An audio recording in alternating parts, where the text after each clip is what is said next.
Assalamualaikum warahmatullahi wabarakatuh. Perkenalkan, nama saya Kevin Erlangga, saya dari kelompok 9. Di sini saya akan menjelaskan tentang teori pertukaran dan percampuran.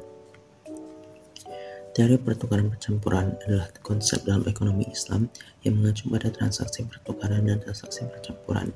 Konsep-konsep ini didasarkan pada prinsip-prinsip kontrak kepastian alami dan tidak kepastian alami, dan keduanya penting dalam memahami transaksi yang melibatkan dain dan ain. Dain yang berarti financial asset dan ain yang berarti real asset. Dalam teori pertukaran percampuran ada yang namanya akad atau kontrak. Akad atau kontrak adalah elemen penting dalam transaksi syariah dan mengikat hubungan antara pihak-pihak yang terlibat di masa kini dan masa depan. Pilihan akad mencerminkan tingkat risiko dan keuntungan bagi kedua belah pihak yang terlibat. Dalam pertukaran, terdapat pengklasifikasian pada objek-objek tertentu, yaitu pertukaran real asset, yaitu ain dengan real asset, pertukaran real asset dengan financial asset, yaitu dain, dan pertukaran financial asset dan financial asset. Pertukaran real asset dengan real asset, dalam mempertukarkan barang, ada yang ditukarkan dengan barang yang sama dan barang yang berbeda. Dalam pertukaran ain dan ain, bila jenisnya berbeda, misalnya jenisnya tenaga kerja dibayar dengan sejumlah beras, maka itu tidak masalah. Yang kedua adalah bila pertukarannya dengan jenis yang sama, misalnya sapi dengan sapi, kambing dengan kambing, kerbau dengan kerbau, hal tersebut mutunya dapat dilihat dengan kasat mata, fikih memperbolehkannya. Sedangkan jenis yang pertukaran tidak kasat mata seperti manggis dengan manggis, salak dengan salak, dan gandum dengan gandum, maka ada beberapa hal yang dibolehkan dan ada yang dilarang. Yang kedua adalah pertukaran real asset dengan financial asset. Bentuk pertukaran antar barang dengan selain barang dalam hal ini bisa berupa uang dan jasa. Dapat dibedakan dalam dua bentuk, yang pertama, bila real asetnya adalah barang, maka pertukaran semacam itu dinamakan jual beli. Yang kedua, bila real asetnya adalah jasa, maka pertukaran itu disebut sewa menyewa. Yang ketiga adalah pertukaran financial asset. Sistem pertukaran financial asset dain dengan financial asset yang dain juga dibedakan ke dalam bentuk berupa yang pertama uang, yang kedua adalah surat berharga. Jual beli surat berharga pada dasarnya tidak diperbolehkan, tapi bila surat berharga dilihat lebih rinci, maka hal tersebut dibolehkan. Assalamualaikum warahmatullahi wabarakatuh. Perkenalkan, nama saya Roman Khaldi dengan NIM 0102128212. Di sini saya melanjutkan pemaparan dari saudara M. Kevin, di mana saya mendapatkan materi mengenai yang pertama itu bagian A, pertukaran. Dalam dunia usaha saat ini, pertukaran lebih dikenal dengan jual beli.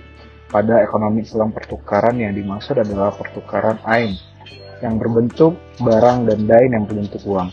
Di dalam Al-Quran, terdapat berbagai ayat menghukumi jual beli sebagai aktivitas muamalah yang dihalalkan sebagai firman Allah dalam surat Al-Baqarah ayat 282 dan 275. Berdasarkan ayat-ayat di atas, dapat diketahui bahwa jual beli merupakan hal yang halal dan mulia bagi umat manusia. Dengan perkembangan zaman, aktivitas jual beli memiliki klasifikasi yang berbeda-beda.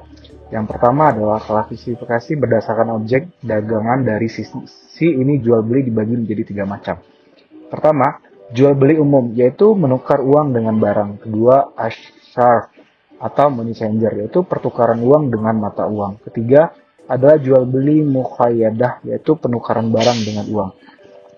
Klasifikasi jual beli dari sisi cara standarisasi harga. Yang pertama, jual beli marginal. Jual beli marginal atau tawar-menawar. Ini jual beli di mana penjual tidak memberitahukan modal barang yang dijualnya. Yang kedua, jual beli amanah. Yakni jual beli di mana penjual memberitahukan harga modal jualnya. Dengan berdasarkan jual beli ini, jenis jual barang tersebut terbagi lagi menjadi 3 hal jenis, yaitu jual beli mudharabah, jual beli wadi'ah, jual beli tauliyah. Yakni jual beli dengan menjual barang dalam harga modal tanpa keuntungan dan kerugian. C. Jual beli mujahadah atau lelang, yakni jual beli dengan cara menjual menawarkan barang dagangannya. Lalu para pembeli menawar dan menambah jumlah pembayaran dari pembeli sebelumnya. Lalu sebalikannya disebut dengan jual beli mudaqah. Pembayaran 1. yakni menjual dengan harga asal ditambah dengan margin keuntungan yang telah disepakati dan dibayar secara kredit, dengan ketentuan sebagai berikut. Harga barang dapat ditentukan lebih tinggi dari transaksi tunai yang telah disepakati dan tidak dapat diubah. Yang kedua, waktu pembayaran ditentukan berdasarkan kesepakatan kedua belah pihak. Yang ketiga, bila nasabah dapat membayar tepat pada waktunya, kebijakan diambil oleh pihak pembuat kebijakan. Kebijakan apapun tidak dapat mengenai saksi dari akad yang sama.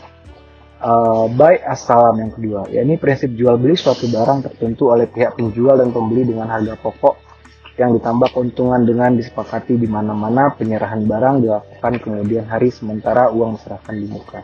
Yang B, pencampuran. Pencampuran dalam arti ini dimaksudkan ketika seorang mengalami kesusahan dalam membangun suatu usaha, jadi memerlukan kerjasama dengan pihak lain.